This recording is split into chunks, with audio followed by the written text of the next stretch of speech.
आवाम के सामने आपके माध्यम से कहता हूं कि मैं 2 मिनट में जिस वक्त आप कॉल करेंगे मैं ऑन कैमरा इस्तीफा दूंगा। जिन्हें सांसद के रूप में यहाँ जनता चुनती है वो नली और गली बनाने के लिए नहीं चुनती है। प्रवक्ता जरूर हैं लेकिन नेतृत्व का गलत कार्यों में हम साथ नहीं दे सकते। तो कोई जनता उस विधायिका से क्यों सवाल नहीं पूछती? बरगलाया जाता है कि विकास का मतलब सिर्फ सांसद होता है। नमस्कार, मघी आवाज के डिजिटल प्लेटफॉर्म पे आपका बहुत बहुत स्वागत है। मैं हूँ आपके साथ ज्योति सिंह। अभी इस वक्त हमारे साथ मौजूद हैं लोजपा पारस गुट के नवादा जिला के प्रवक्ता के प्रभाकर। उनसे जानने की कोशिश करेंगे नवादा के अभी जो वर्तमान दौर है और जो भी समस्याएं चल रही हैं उसके बारे में बात करेंगे। सर, कहा जाता है कि हम जब किसी भी घर में जाते हैं तो सबसे पहला जो आकर्षण का केंद्र होता है वो उसका लिविंग रूम होता है और उस लिविंग रूम को देखकर हम बता पाते हैं कि घर बड़ा शान शौकत अच्छी होगी, घर आलीशान होगा। वही सेम बात हमारे जहन में तब आती है जब हम किसी क्षेत्र में जाते हैं कि ज़िला सुंदर है तो ये ज़िला वाकई ही बहुत तरक्की पर होगा। नवादा देख के ऐसा कुछ प्रतीत नहीं होता। जी, सबसे पहले मैं अपनी पार्टी की तरफ से मघी आवाज़ की सारी टीमों का स्वागत करता हूं, आभार व्यक्त करता हूं कि आपने बहुमूल्य समय देने का कार्य किया है और वो हमारे लिए तो दिए ही हैं, हमारी जनता के लिए आप लोगों ने जो समय निकाला है उसके लिए मैं फिर से एक बार आभार व्यक्त करता हूं और धन्यवाद देता हूं। आप जो उदाहरण उपमा अभी आपने जो दिया वो 100% तार्किक है कि हमारे जिला का जो मुख्यालय है वह सौंदर्य के रूप में नहीं देखा जा सकता है। यानी आपकी भाषा में अगर कहें तो संतोषजनक विकास नहीं कहा जा सकता। अब रह गई बात कि किसी घर के अंदर का माहौल और उसकी भव्यता को देखने के लिए सबसे प्रथम जो कदम होता है वो घर का मुख्य द्वार होता है। अगर वो द्वार खूबसूरत है तो हमें अंदर की स्थिति को ज्ञात करने के लिए कोई चिंतन मनन की आवश्यकता नहीं होती है।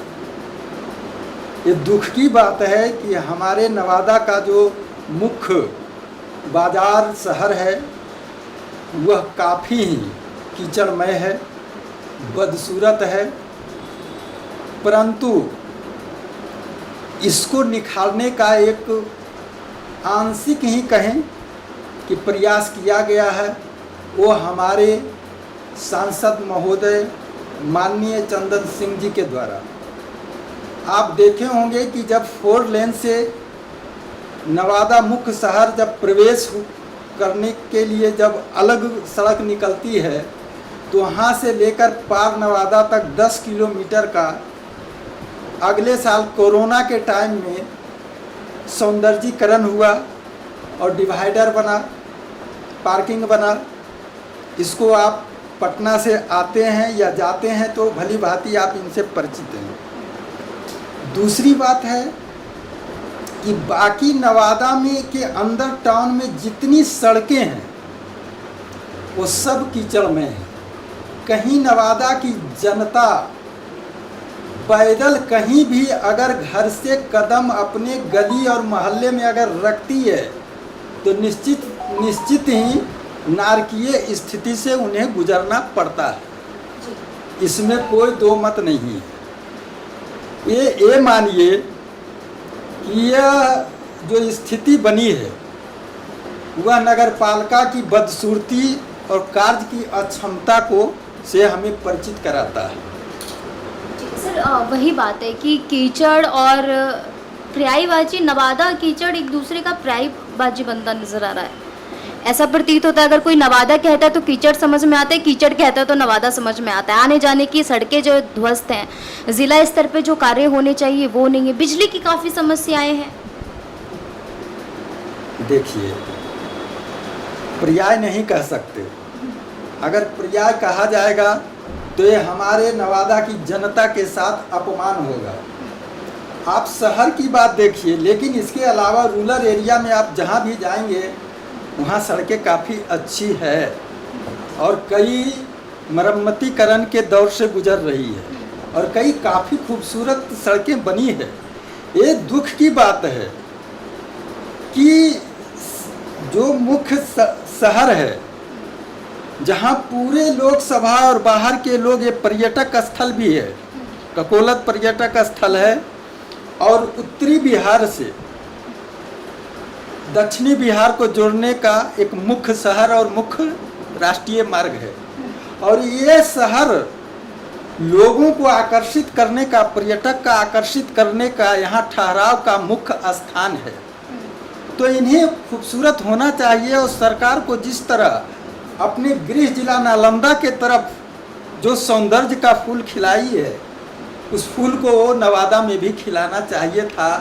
यह हमारे लिए नहीं, सरकार की सौंदर्य को बढ़ाने का काम करते, लेकिन उसमें जो भी है हमारे प्रतिनिधि, जनप्रतिनिधि, लोकसभा प्रतिनिधि, माननीय सांसद ने उन्हें प्रयास किया है और वही एक सड़क है जहां पूरे जिला की जनता चाहे कहीं जाना हो, उन्हें शहर में 3 किलोमीटर घूर के जाना पड़ता है।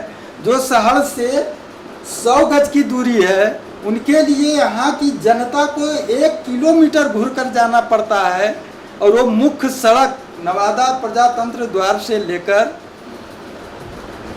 पटना जाने वाली जो मुख्य सड़क है, आज सारी जनता उसी सड़क का उपयोग करती है। बाकी नवादा शहर में कोई ऐसा गली सड़क नहीं है जहाँ कीचड़ से बदसूरत नहीं हो चुका। लेकिन मैं फिर कहता हूँ कि ये हमारे जिला की जनता का पर्याय नहीं, इसे हम दुर्भाग्य अवश्य ही कहेंगे। सर, जनता का दुर्भाग्य कैसे? जनता ने तो अपनी किस्मत वो नहीं लिख सकते, उन्होंने वोट दिया ना, तो उनकी जो उम्मीदें हैं वो उनका जो प्रतिनिधित्व कर रहे हैं उन पे निर्भर होते हैं वो लोग, उन पे उन्होंने निर्भरता अपनी दिखाई, उन्होंने वोट दिया, अपना मतदान किया, तो उम्मीदें कहीं ना कहीं उन्हीं से हैं। तो हम सवाल किससे पूछें? एकदम सही कि उम्मीद जनप्रतिनिधि से ही है। हमारे देश में संविधान संबद्ध विकास की धारा राजनीति से ही अग्रसारित होती है। लेकिन मैं इसलिए कह रहा हूँ कि दुखित हैं कि सारे लोग, सभी पार्टी के लोग और कुछ जानकारी के अभाव में इंसान, जनता को ये बरगलाया जाता है कि विकास का मतलब सिर्फ सांसद होता है, विधायक नहीं, मुखिया नहीं, जिला पार्षद नहीं, विधान पार्षद नहीं, अब नगर पालिका नहीं। मैं पूछना चाहता हूँ कि जितने 5 विधायक हैं और टाउन में राजवल्लभ जी सजावार हैं, उनकी पत्नी विभा देवी यहाँ की विधायिका हैं, उनका घर, कार्यकाल, पेट्रोल टंकी, सारा जो बिजनेस है और राजनीति है वो नवादा हेडक्वार्टर से ही है। तो कोई जनता उस विधायिका से क्यों सवाल नहीं पूछती? मैं दुर्भाग्य इसलिए कह रहा हूँ कि मत, आपने अच्छे प्रश्न किया कि हम मत सबको देते हैं, तो फिर एक व्यक्ति से ही सब मिलकर सवाल क्यों करते हैं? पर ये अपनी जिम्मेदारी से पल्ला झाड़ लेना, ये अपना उल्लू सीधा करने जैसा नहीं है क्या? क्योंकि जैसे आपके स्तर पे अगर बातें होती हैं तो आप विधायिका पे एक प्रश्न चिन्ह लगाते हैं, उनसे अगर हमारी बातें होती हैं वो सांसद पे प्रश्न चिन्ह लगाते हैं। जनता कंफ्यूज है, जनता समझ नहीं पा रही है, तस्वीरें स्पष्ट नज़र नहीं आ रही, बहुत धुंधली है, जाएं कहाँ? ऑप्शन क्या है? देखिए, ऑप्शन बहुत साफ है। जनता को समझना पड़ेगा कि जिनका जहाँ कार्य क्षेत्र है उनकी भी भूमिका होनी चाहिए। कितनी, ये तय करने का अधिकार मुझको नहीं है। ये मानवता के आधार पर खुद सोचें कि उनका घर यहाँ है तो हमारे घर के सामने जो कीचड़ है उनको हटाने में हम भी अगर सहयोग करते हैं तो सबसे प्रथम लाभ हमारा होता है। हम इसलिए ये बात कर रहे हैं कि पल्ला मैं नहीं झाड़ सकता। हम एक जिम्मेवार नागरिक और एक जिम्मेवार संगठन के हम प्रवक्ता हैं। हम प्रवक्ता जरूर हैं, लेकिन नेतृत्व का गलत कार्यों में हम साथ नहीं दे सकते। हम गुलाम नहीं हैं, हम प्रवक्ता हैं। हम उनके क्रियाकलाप और चरित्र को ईमानदारी से रखते हैं। नहीं, गुलाम तो कोई नहीं है। 1947 में ही डिक्लेयर हो गया ना कि हम सब गुलाम नहीं हैं। मानसिक गुलामी। अच्छा, हम देश गुलामी की बात नहीं कर रहे, मानसिक गुलामी की बात कर रहे। राजनीति में आज के समय में जो लोलुपता है वो गुलामी को प्रश्रय देता है। और आप भी इस चीज़ से वाकिफ हैं। बड़े बड़े लीडर के निकट भीड़ जो रहती है उसमें कितने लोग किस विचारधारा से वो समझ देते हैं, ये किसी से छिपी हुई बात नहीं है। हमारा कहना है कि अगर हमारे सांसद यहाँ के सौंदर्यीकरण के लिए कृत संकल्प नहीं रहते, यहाँ की विधि व्यवस्था के लिए अगर वो समर्पित नहीं रहते, तो आज 4 लेन का जो हालत है जितनी तेजी से बनी है वो नमूना है, एक उपमा है। आप उससे समझ सकते हैं कि हमारे नेता की मनसा क्या है। तो सर, ये हमारी मानसिक विडंबना आप कह सकते हैं, क्योंकि क्या हम ये इस चीज़ को ऐसे रिलेट नहीं कर सकते जैसे एक पति पत्नी है और कहा जाता है कि जीवन की जो गाड़ी है 2 पहिए होते हैं पति पत्नी, अगर एक रुक जाए तो एक नहीं चल पाता। क्या सांसद और विधायक में दोनों में ये रिश्ता नहीं है? क्या दोनों एक दूसरे का इंतज़ार करेंगे विकास के लिए? ये कहाँ तक सच है? ये तो सत्ता में बैठे और कई वर्षों से यहाँ वर्तमान विधायिका रह चुके हैं, उनके ससुर जी जिनका आज पुण्यतिथि है, स्वर्गीय जेहल यादव जी का आदम कद प्रतिमा कोर्ट के सामने लगी है। आज उनका बृहत श्रद्धांजलि था। तो समझिए कि उस परिवार का यहाँ क्या आधिपत्य राजनीति में है। कल भी था, आज भी है। तो अब आप बताइए कि उनका फर्ज इस नवादा की धरती अपने घर के लिए क्या हो सकता है। पर सर, हम किसी पे जैसे अगर हमारे पास किसी प्रश्न का उत्तर है तब हम किसी से प्रश्न पूछ सकते हैं। अगर वो गलत कहेगा तो हमें कैसे पता चलेगा कि वो गलत कह रहा है सही कह रहा है? कहने का तात्पर्य यही है, यदि आप ये कहते हैं कि ये जो जिम्मेदारी है वो एक विधायिका की होती है, एक विधायक की होती है, और वो जिम्मेदारी सांसद पर कहीं ना कहीं थोपी जा रही है और सांसद जो है वो अपने स्तर पर अच्छा कार्य कर रहे हैं, ये एक बात है। पर दूसरी बात ये भी तो निकल कर सामने आती कि रोड मैप क्या है, कि आपके अकॉर्डिंग क्या चीज़ें होनी चाहिए? क्या आपने वो रोड मैप लोगों के सामने रखा, उन समस्याओं को? जी, अगर उन्होंने लोगों के सामने अपनी समस्याओं को नहीं रखा तो 10 किलोमीटर नवादा हेडक्वार्टर में उन्होंने कोरोना में सड़क का निर्माण कैसे किया? आप उस सड़क से आई हैं पटना से, फिर पटना जाएंगी।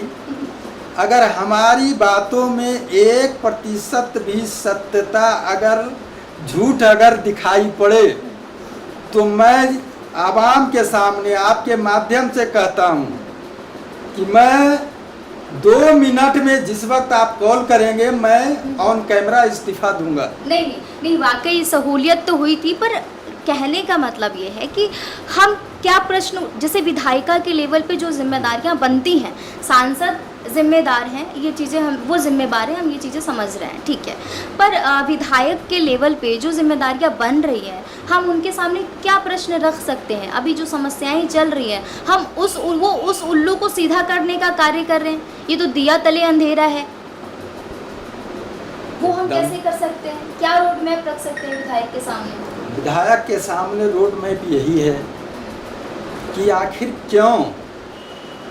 क्या परेशानी है जो आप अपने घर के दरवाजे अर्थात नवादा शहर को आप एक भी गली को साफ सुथरा नहीं रख पाते हैं, कचरे का अंबार है। अब आप बताएं, क्या हमारे नगर पालिका का कचरा, नाली की साफ सफाई, नाली का नवीनीकरण क्या एक सांसद की ही जिम्मेवारी बनती है? तो अगर ये जिम्मेवारी बनती है तो यहाँ बड़े बड़े जो सामूहिक कार्य हैं, जो पार्टी पॉलिटिक्स से ऊपर उठकर किया जाता है, जो केंद्र सरकार और बिहार सरकार की सहमति और आंशिक योगदान से जो बड़े कार्य होते हैं आम जनहित के लिए, जिन्हें सांसद के रूप में यहाँ जनता चुनती है, वो नली और गली बनाने के लिए नहीं चुनती है। वो चुनती है हमारे यहाँ बिजली सुचारू रूप से सबको अबाध रूप से मिले, हमारे यहाँ जल की उपलब्धता हो, हमारे यहाँ शिक्षा की सुदृढ़ता हो, हमारे यहाँ शहर की जो सौंदर्यीकरण है उसमें जो हमारे आंशिक अधिकार है हम उससे बढ़ चढ़ कर दें। लेकिन दुख की बात है कि यहाँ जन सेवा नहीं, यहाँ मन सेवा और राजनीति की सेवा प्रबल होती है। मैं किसी पर लांछन नहीं लगाता, जो आधुनिक दौर में कुर्सी की जो खेल है वो सब खेलते हैं, कम या ज़्यादा। जब तक जनप्रतिनिधि जनता के मत को अपने परिवार का अधिकार नहीं देंगे तब तक पूर्ण रूप से जनता खुशहाल नहीं होगी। एक बार आएंगे और जीवन भर के लिए उस धरती से वो विदा हो जाएंगे। चाहे नेता कोई भी रहें, हम रहें, आप रहें, कोई भी रहें, उन्हें मानवीय और मानवता को प्रमुखता देना होगा। उसके बाद उनको राजनीति करनी होगी। मैं ये बता देना चाहता हूँ कि आज भी समाचार पत्रों में मेरा विज्ञप्ति गया है। हमारा गांव रो प्रखंड में पड़ता है। हमारे गांव में 15 दिन पहले एक युवा की मृत्यु हो गई बिजली के संपर्क में आने से। 3 दिन पहले वहाँ क्या हुआ कि वहीं बगल में 1 किलोमीटर पर एक गांव है, 1 किलोमीटर पर एक गांव है, वहाँ 3 दिन पहले एक जवान व्यक्ति की मृत्यु हो गई पटवन के क्रम में। ऐसे आप अगर हमारे सिर्फ गोविंदपुर विधानसभा को अगर आप देखेंगे तो आपको पता चल जाएगा कि कई ऐसे आघात, बिजली के आघात से मृत्यु हो चुकी है। उसका कारण क्या है? उसका कारण है कि मैं इसका साक्षात गवाह हूँ कि करीब 3 साल से हजारों कॉल मेरे पास आए हैं लोगों का कि तार जर्जर जो है सांसद महोदय से आप इसको बदली करवा दीजिए भैया। आप करीब हैं, आप क्षेत्र के एक एक गांव, एक एक समाज को आप देखे हैं, समझते हैं। आप खुद किसान हैं, आप खुद खेती करते हैं। आपके गांव में ये दुर्घटनाएं घट चुकी है, पंचायत में घट चुकी है, क्षेत्र में घट चुकी है। लेकिन दुख से के साथ मैं कहना चाहता हूं सरकार से और सारे जनप्रतिनिधियों से कि मैंने अपने नेतृत्वकर्ता को भी इससे अवगत कराया। अवगत कराने के बाद उन्होंने प्रयास किया और आम जनता हर दिन कम से कम सैकड़ों कॉल, विधायक हो, आपको जिला पार्षद हो, एमएलसी हो, प्रखंड प्रमुख हो, सबके सामने याचना भरी निवेदन करती है जनता। लेकिन या तो जनता के प्रति ये नेतृत्व गंभीर नहीं है, या तो ये जनता के लिए जब अफसर से बात करते हैं तो अफसर इनकी बातों पर ध्यान नहीं देते हैं। ये बहुत ही दुख की बात है। हमारे साथ के प्रभाकर जी जुड़े हुए थे। बहरहाल बातें निकल के जहाँ तक सामने आती हैं और निष्कर्ष की अगर हम बात करें तो निष्कर्ष नवादा की जनता पर है, क्योंकि आपके क्षेत्र में आपने वोट दिया, आपने अपना मत दिया है, वो आप पर निर्भर करता है कि अगर आपके प्रतिनिधित्व आपके दायित्वों को, अपने दायित्वों को उसका अच्छे से परिवहन नहीं कर रहे, अपने दायित्वों का पालन नहीं कर रहे, तो फैसला जनता के हाथ में होती कहीं ना कहीं कि जनता नेक्स्ट टाइम उनको बताए कि आपने अपने दायित्वों का परिवहन अच्छे से नहीं किया और इसलिए जनता आपको नकारती है। जी, ये एक निष्कर्ष होना चाहिए। मैं इस बात से सहमत हूँ और पूर्ण रूपेण हम एक जनता हैं और इसके लिए मैं नम्र निवेदन जनता से करूँगा कि आप जाति और धर्म से ऊपर उठकर आने वाले 2024 का जो चुनाव है लोकसभा का, जिससे समाज और देश का निर्माण होता है और विकास होता है और वो विकास हमारे जीवन में महत्वपूर्ण स्थान रखता है।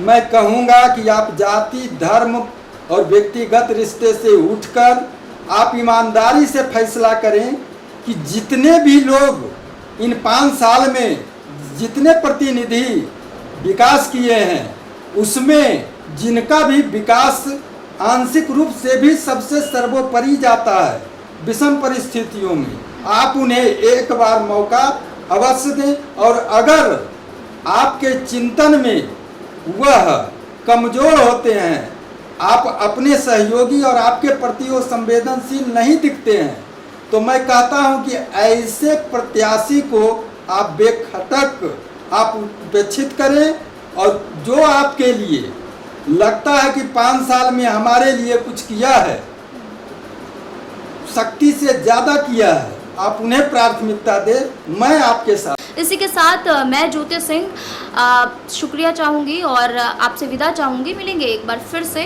इसी प्लेटफॉर्म पे। देखते रहें मघी आवाज़।